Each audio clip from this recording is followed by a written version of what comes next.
The room was tense even before the first words were spoken. The air inside the chamber felt heavy, as if everyone already knew a clash was about to erupt. Cameras flashed, microphones buzzed, and at the center of it all sat Stephen Miller, posture rigid, expression sharp, eyes fixed like a predator waiting to pounce. Across from him sat Representative Jasmine Crockett. Calm, poised, not intimidated. But few in that moment could have predicted just how far Miller would go to try and rattle her composure. The first interruption came quickly. Crockett had barely begun her statement when Miller cut in, his voice slicing through her words like a knife. Gasps scattered across the room, not because anyone was surprised Miller would be confrontational, but because of how brazenly he did it. Still, Crockett kept her cool. She tried again. And again he interrupted. That made 2. Then 3. Each one louder, more aggressive, as if his entire goal was to derail her focus, to throw her off balance in front of the cameras. By the fourth interruption, the room itself seemed to change. The murmurs from the audience grew louder. The gavel struck once, order. But it didn't matter. Miller leaned forward, sneering, pressing, refusing to let Crockett finish a single line. 5, 6. 6 interruptions. Each one like a hammer pounding down on the dignity of the exchange, as if to prove that respect itself was optional. Crockett's supporters clenched their jaws. Even neutral observers shook their heads in disbelief. How much more could she take? But here's the thing about moments like these. Pressure doesn't always break people. Sometimes it forges them. And as Miller leaned back after his 6th outburst, convinced he had succeeded in drowning out her voice, Crockett's eyes sharpened. Her silence wasn't defeat. It was calculation. Because when she finally opened her mouth again, she wasn't just going to answer him. She was going to end him. And it was on her 7th line that the entire room, and soon the entire country, would witness a moment that no one could ignore. What she said next silenced Stephen Miller in a way 6 interruptions never could. To understand why this moment mattered, you have to step back and look at the two forces colliding. On one side, Stephen Miller, a man who has spent years crafting his image as the sharp-tongued, hard-line voice of America's most divisive politics. He's no stranger to controversy. In fact, controversy is his oxygen. From his time in the White House to his countless media appearances, Miller has built a reputation for speaking over people rather than with them, turning debates into bulldozing sessions where his volume substitutes for substance. On the other side sat Representative Jasmine Crockett, a relatively newer but rising voice in American politics.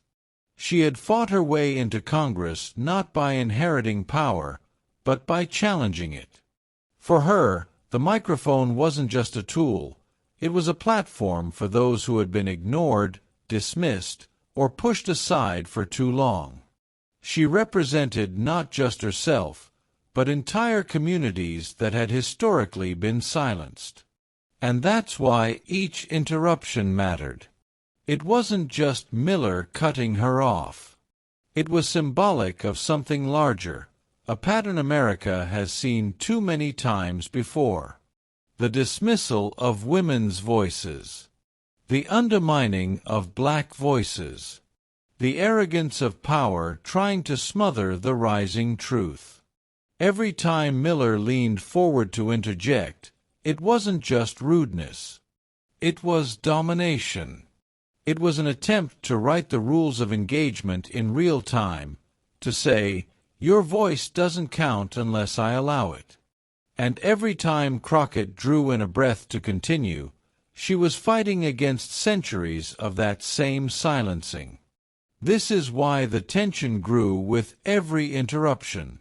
Because everyone watching, in the chamber, on the live stream, through the cameras broadcasting across the country, they knew this was more than a clash of personalities. This was dignity versus arrogance.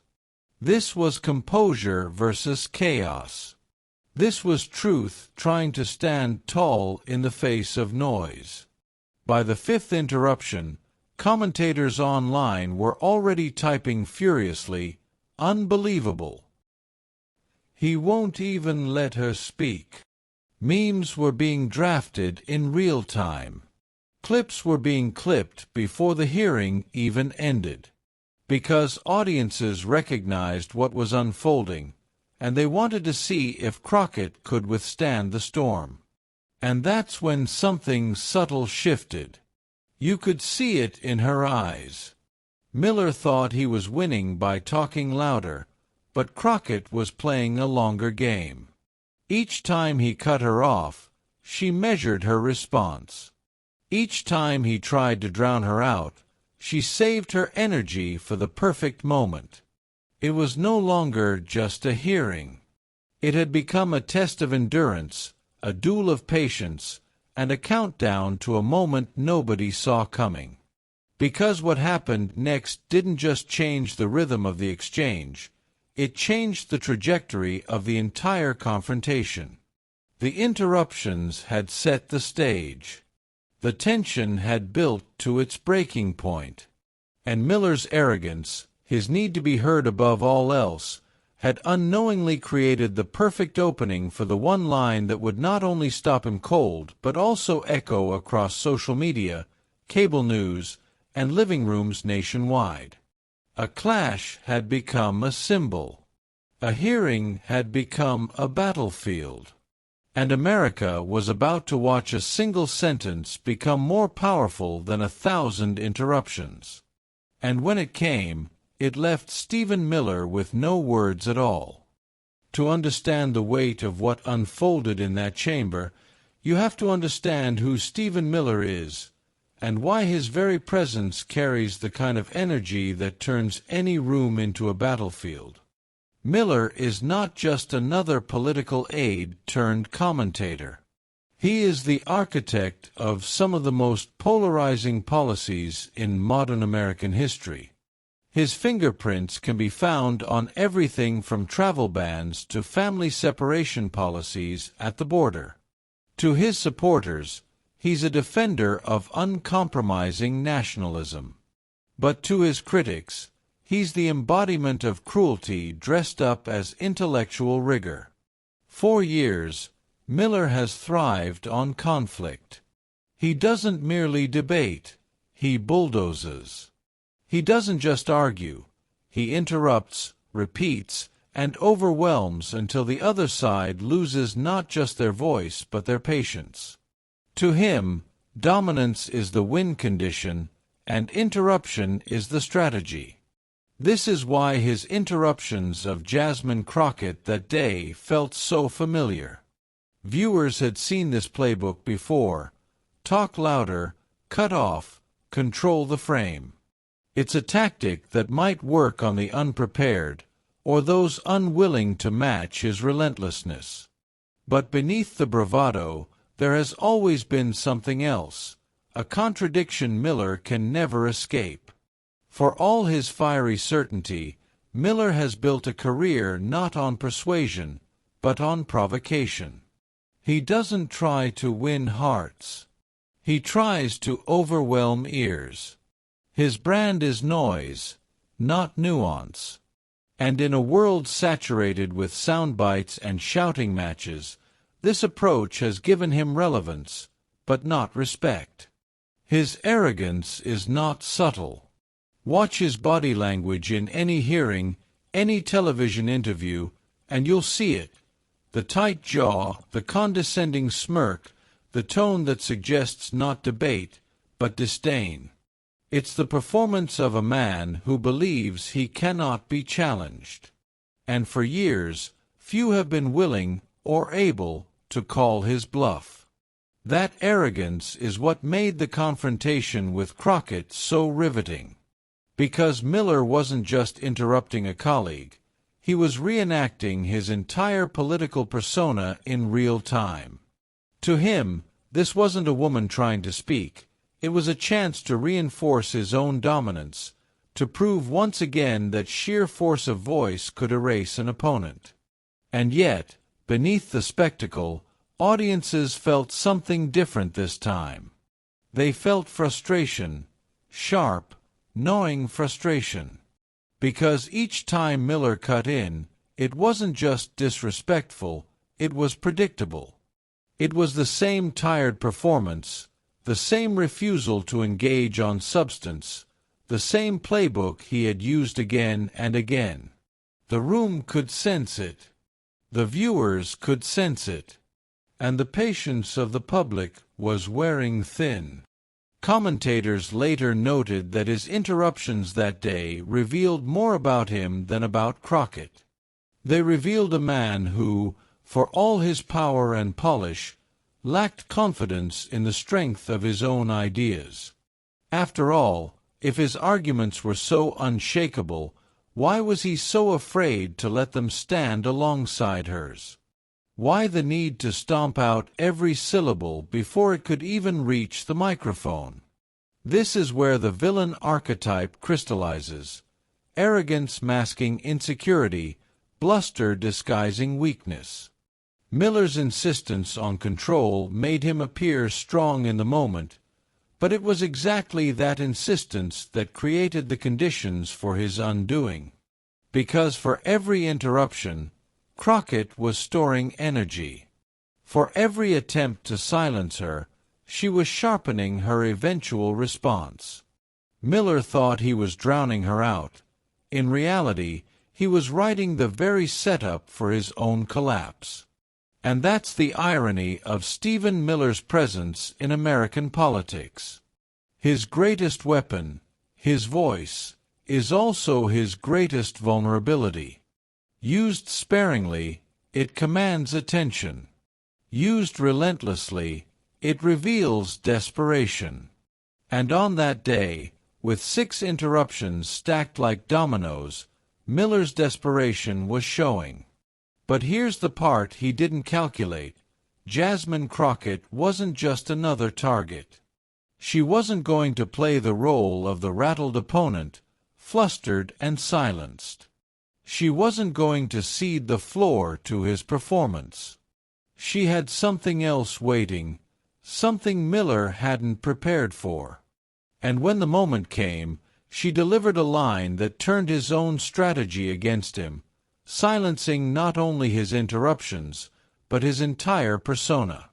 Because for once, Stephen Miller wasn't the loudest voice in the room. To understand why Jasmine Crockett didn't just survive Stephen Miller's interruptions, but ultimately turned them into her defining moment, you need to understand who she is, and the journey that brought her into that room. Jasmine Crockett did not arrive in politics by accident, nor by inheritance. She wasn't born into a dynasty, or groomed for power in backrooms where deals are made over decades. Her story began where most Americans begin, in a community that has to fight twice as hard for half the recognition. Raised with a fierce sense of justice, Crockett grew up watching how the system often treated some lives as more valuable than others. She saw the imbalance, the inequality, the subtle and not so subtle ways voices like hers were diminished. But instead of letting that reality harden her into cynicism, she let it ignite her. She decided early on that if the system was built to ignore her community, she would step into it and force it to listen. Her first weapon wasn't a gavel or a microphone. It was a law degree. Crockett went to law school not just for personal advancement, but as a conscious choice, to defend the people who most needed someone in their corner. She built a reputation as a civil rights attorney, taking on cases that others found too difficult, too messy, too politically dangerous. Where others saw obstacles, she saw opportunity. Opportunity to carve out justice for those who had none. That background is what forged her resilience. Courtrooms taught her patience. Clients taught her empathy. The grind of fighting uphill battles against better-funded opponents taught her how to stay steady even when the odds screamed against her. All of that became part of her armor long before she ever set foot in Congress. When Crockett entered politics, she carried that same fire into the halls of power. She wasn't there for vanity or spectacle. She was there to represent those who had been told for generations that their voices didn't matter. Her rise wasn't smooth. It was littered with attacks, dismissals, attempts to paint her as too radical or too outspoken. But each attempt to silence her only sharpened her clarity of purpose. In committee rooms, she developed a style that was unmistakably her own. Firm but calm. Passionate but precise. She knew when to strike hard with facts, and when to let silence do the work. That's why her supporters admired her, because she didn't just speak for them. She carried their frustrations, their dignity, their hopes, and made them audible in places where they had long been muted. So when Stephen Miller tried to bulldoze her words, Crockett had already faced years of voices like his. She had already been interrupted, underestimated, dismissed, and told to wait her turn. And each time, she had proven that her voice was not just steady, but unstoppable. It's important to note that Crockett didn't carry arrogance into that chamber. She carried preparation. She had studied Miller, she understood his tactics, and she knew he would try to dominate the space. But what Miller failed to realize was that Crockett was uniquely built for this exact confrontation. Because Crockett's strength wasn't volume. It wasn't domination. It was discipline. She didn't need to shout over Miller to prove herself. She just needed to wait, watch, and choose her moment with precision. And when that moment came, her preparation would turn into her power. Her supporters saw her as more than just a politician. To them, she was a living answer to the question, can dignity stand against arrogance and win? Every hearing she attended, every line she delivered, was bigger than herself. It was about what her presence represented. And that's why this clash mattered so deeply. It wasn't just Crockett versus Miller. It was every voice that had ever been interrupted versus the forces that tried to silence them. It was the quiet strength of resilience meeting the loud desperation of bluster. Crockett's journey had prepared her for this. The courtroom battles, the uphill campaigns, the constant underestimation, all of it was training. All of it was fuel. And now, seated across from Stephen Miller, it was about to pay off. Because while Miller thought he was controlling the narrative with his interruptions, Crockett was writing her own narrative in real time. A narrative that would remind everyone watching that justice is patient, dignity is powerful, and truth, when spoken at the right moment, cannot be shouted down. And when the moment of truth came, her preparation became her power. The room was already tense when the questioning began, but what unfolded next turned tension into spectacle. Stephen Miller leaned forward in his chair, body rigid, shoulders squared as though preparing for a fight rather than a hearing. His eyes locked on Jasmine Crockett, not with curiosity or respect, but with the cold sharpness of a man determined to control the exchange before it even started. Crockett opened her mouth to deliver her statement. The first words had barely escaped her lips when Miller jumped in. Interruption 1. His voice cut through hers like static across a broadcast, loud and dismissive. The gavel struck for order, but Miller didn't care. He leaned back with a faint smirk, as if daring her to try again. She did. Calmly. Steadily. But again, interruption too. Louder this time, harsher, his words designed not to engage but to derail. Crockett's eyes flickered, but her tone never shifted. She paused, collected, and tried once more. Interruption 3. The volume rose. Miller's hand gestured sharply, slicing through the air as if to erase her sentence before it could land. The audience shifted in their seats, murmurs rising. Crockett adjusted her posture, sitting taller, eyes fixed firmly ahead. By the fourth interruption, the irritation in the chamber was palpable. Reporters scribbled notes faster, cameras zoomed in closer. Miller's body language grew bolder. He leaned in across the table, his chin tilted in condescension, his voice dripping with impatience. Every syllable said one thing: "You don't belong in control here." Crockett inhaled deeply, letting the interruption wash over her. Her hands rested firmly on the table, steady, controlled. She refused to flinch. Fifth interruption. Louder. Sharper. At this point, the gavel struck again. The chair demanded order. But Miller's performance wasn't about rules. It was about dominance.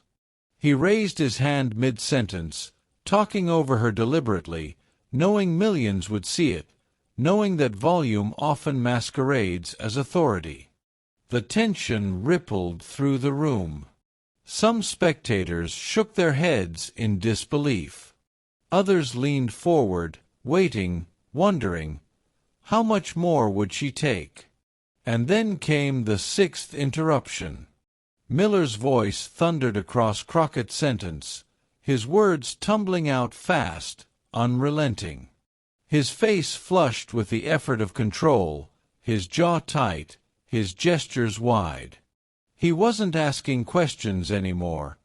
He was issuing verbal body checks, one after another. But here's what made this moment extraordinary. Through it all, Jasmine Crockett did not break. She didn't raise her voice to compete. She didn't allow the frustration to spill over. Instead, she sat still, her silence saying more than Miller's shouting ever could. Because the audience could see what was happening. Miller's desperation was growing with every interruption. His need to silence her only highlighted her strength in not being silenced. His noise revealed his fear. Her calm revealed her control. 6 interruptions. 6 attempts to strip her of dignity. 6 moments where arrogance tried to stamp out composure. And just when it seemed the pattern would repeat again, just when Miller prepared to launch his 7th interruption, Crockett shifted ever so slightly. She adjusted her microphone, leaned forward, and her eyes sharpened with a focus that pierced through the noise. This time, she was ready. Because the 7th interruption triggered something unforgettable. 6 interruptions. 6 hammer blows of arrogance. 6 attempts to smother a voice that refused to be extinguished. By the time Stephen Miller leaned in for the 7th time, the chamber was restless. Reporters' pens hovered, cameras tightened their focus, and the audience braced themselves. Everyone knew this was no ordinary exchange. It had the rhythm of a boxing match, with Miller throwing wild, repetitive jabs, and Crockett silently waiting for her opening. And then it happened. Miller cut across her words once more, fast, loud, sharp, a spray of syllables meant to derail her statement. His voice rose, his hand gestured, his jaw set like stone. But Crockett did something different this time. She didn't pause in frustration. She didn't lean back in resignation. She leaned forward. She adjusted her microphone with deliberate calm, the soft scrape of metal against the desk somehow louder than Miller's rant. She fixed her eyes on him, steady, unflinching. And then, in a voice that carried dignity instead of desperation, she delivered the line that would be replayed again and again. "Mr. Miller, if interruptions were arguments, you might have won by now. But this isn't about how loud you can talk. It's about who's telling the truth. And right now, the truth is mine." The chamber froze. For a moment, the only sound was silence, thick, heavy silence. Miller's mouth hung open, words caught mid-breath, as if even he hadn't expected her to strike so cleanly, so surgically. Then came the ripple. A few gasps at first, then murmurs, then whispers that spread like electricity through the room. One reporter's pen tapped against the desk in disbelief.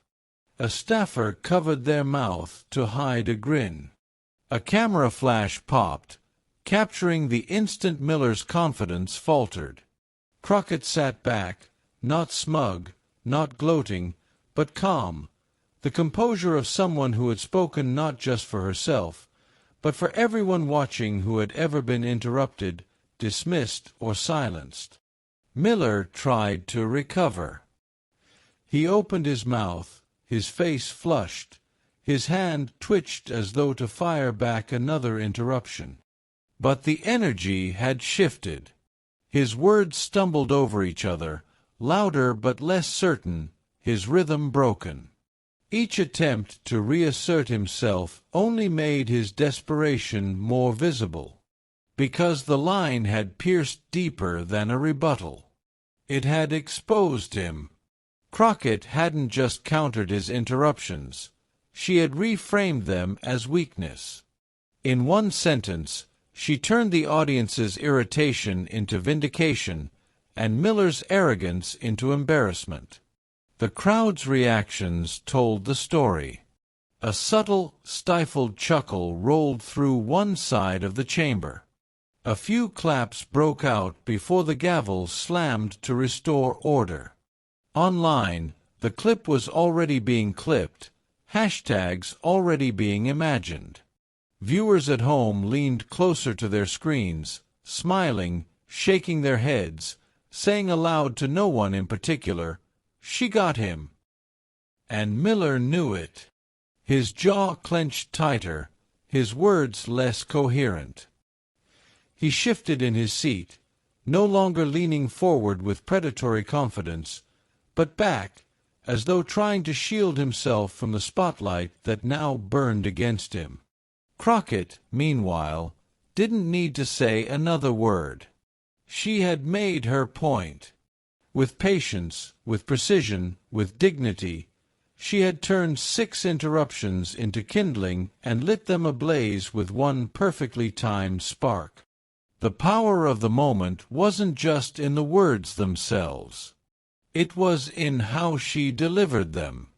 No shouting, no theatrics, just truth wrapped in composure, delivered with the certainty of someone who had been preparing her whole life for moments like this. And in that silence, that heavy, undeniable silence that followed, the victory was clear. Miller's strategy of interruption, the very tactic he relied on to dominate, had collapsed in on itself. His interruptions became the setup. Her 7th line became the punchline. The chamber wasn't just witnessing a political exchange. They were witnessing a transformation. The underdog wasn't just holding her ground anymore. She had seized it, flipped the script, and claimed the moment as her own. Commentators later would call it a mic drop moment. Some compared it to historic debates. Others said it was the kind of line that would live on in highlight reels for years to come. But in that instant, the people in the room didn't need history books to tell them what they had seen. They felt it. A woman who had been interrupted 6 times had delivered a single sentence that silenced the interrupter. And while Miller scrambled to regain footing, Crockett didn't even try to pile on. She didn't need to. The restraint was part of the power. She let the silence speak for her, let the weight of her words hang in the air, undeniable and unanswerable. That's the mark of a true counterattack. Not the volume of the strike, but the precision. Not the noise that follows, but the silence it leaves behind. And so, as the gavel struck again and order was forced back onto the room, the audience knew something had shifted. This wasn't just another tense hearing. This wasn't just another exchange between political rivals. This was a moment that would leave the chamber, leap onto screens, and echo across the country. Because the impact of that one line didn't stop there, it spread like wildfire. The line hadn't just landed inside that congressional chamber, it detonated across the country. Within minutes, the clip of Jasmine Crockett's 7th-line counterattack was making the rounds on social media. The silence in the room after her words became the silence before the storm online. Twitter, TikTok, Instagram, all of them lit up with the same reaction. She shut him down. Hashtags erupted organically. Hashtag Crockett shuts Miller down. Hashtag 7th line. Hashtag mic drop moment. Memes flooded in faster than news outlets could type their headlines. One clip replayed Crockett's line over and over, each time with a different soundtrack, from dramatic violins to triumphant hip-hop beats. Another meme showed Miller's face frozen mid-interruption, captioned, "When you realize interruptions aren't arguments." It wasn't just politics junkies sharing the moment. Celebrities jumped in. A-list actors retweeted the clip with fire emojis. Musicians posted reactions on Instagram stories. Even comedians who rarely waded into politics called it the best roast of the year. And from ordinary people, teachers, nurses, students, retirees, came a flood of comments. She spoke for all of us who've been interrupted in meetings. That one line is going on my coffee mug. Finally, someone said it. The validation was overwhelming. Crockett wasn't just being praised for cleverness. She was being celebrated as a symbol. Her words became a rallying cry for anyone who had ever been dismissed or talked over. Meanwhile, Stephen Miller's name was trending for entirely different reasons. The interruptions he thought gave him control were now evidence of insecurity, arrogance, weakness. Social media roasted him mercilessly. One viral tweet quipped, "Miller interrupted 6 times and still lost 7-0. Another compared him to a video game boss defeated by a single combo move. TikTok edits looped his stunned reaction face, paired with captions like, "That's the look of a man who just got fact-checked into oblivion." Cable news shows couldn't ignore it either. Commentators replayed the moment on loop, framing it as a political turning point. One analyst remarked, "You could see the instant his confidence cracked. It's rare to watch power shift in real time, but that's what happened." Another declared, "This wasn't just Crockett winning a line, it was her claiming the stage as her own." And as the clip spread, so did the narrative. Headlines read, Crockett delivers viral shutdown of Miller in heated exchange. One sentence, 6 interruptions, 0 recovery. The mic drop heard across the aisle. Even international outlets picked it up, framing it as part of the larger struggle over civility and power in American politics. What made the moment so electric wasn't only the precision of her words, but the collective sense of justice they carried. Viewers weren't just entertained, they felt vindicated. Every person who had ever been brushed aside in a classroom, a workplace, or a conversation saw themselves in Crockett's calm, dignified response. Her victory wasn't just personal, it was communal. The ripple effects grew deeper. Within 24 hours, Crockett's follower count skyrocketed. Grassroots groups began clipping her line into motivational reels. Political commentators started speculating about her rising influence. This is what leaders are made of, not just surviving interruptions, but flipping them into power. For Miller, the fallout was equally intense but far less flattering. His supporters scrambled to spin the exchange, but the viral tide was against him. Every defense, she was disrespectful, he was just making a point, was drowned out by the sheer volume of replayed clips, memes, and reaction videos. His interruptions, once tools of dominance, were now symbols of defeat. In living rooms and coffee shops, people who rarely followed congressional hearings found themselves sharing the video. Parents showed their kids. College professors referenced it in lectures about rhetoric. Workplace training sessions on communication used it as an example of composure under pressure. The echo of Crockett's words grew larger than the room they were spoken in. They had entered the bloodstream of culture. And yet, amid the laughter, the applause, the viral validation, something deeper was stirring. Commentators began pointing out the underlying symbolism. This wasn't just about Crockett versus Miller.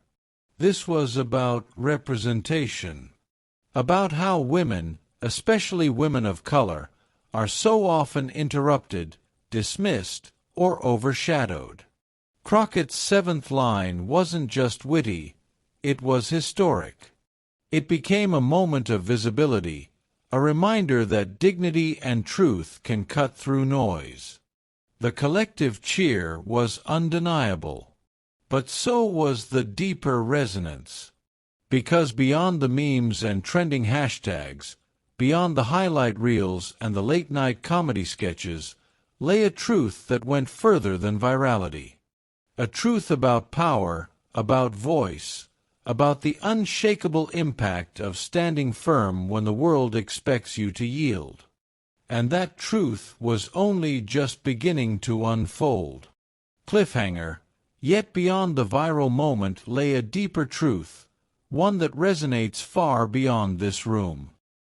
When the echoes of that 7th line finally settled, it became clear that this moment was never just about Stephen Miller and Jasmine Crockett. It wasn't simply about two people trading words in a tense hearing. It was about something far greater, a clash of values, a reminder of what respect, dignity, and resilience look like in the face of arrogance. Think about it. Miller's interruptions weren't just interruptions. They represented something all too familiar, the attempt to dominate through noise, to silence with persistence, to win by sheer force of repetition. But Crockett's response was proof that dignity doesn't need to shout. Strength doesn't need to interrupt. Truth, when delivered with clarity, can silence a room louder than any raised voice. This exchange became a parable for our time. 6 interruptions, 6 attempts to derail, to diminish, to distract. And yet Crockett held her ground. steady, patient, until the exact moment she chose to unleash her power. And in that one line, she flipped the script. What was meant to belittle her instead elevated her. What was meant to overpower her instead exposed the weakness of her opponent. It is a lesson about resilience, about the discipline to endure provocation, the wisdom to wait, and the courage to strike with precision. Crockett didn't just win an argument. She embodied a truth we often forget. Silence is not weakness, and composure is not surrender. They are the groundwork for a victory that cannot be denied. And so, this moment resonated far beyond politics. In workplaces, classrooms, and family gatherings, people saw themselves in Crockett's composure. They remembered times they were cut off, dismissed, or underestimated. And they felt the catharsis of watching someone push back, not with volume, but with unshakable clarity. 6 interruptions couldn't silence her, but her 7th line silenced him. That is the moral of this story. Dignity will always outlast arrogance. Resilience will always overpower disrespect. Truth will always endure interruption. For those watching, the lesson is clear. You don't need to match noise with noise.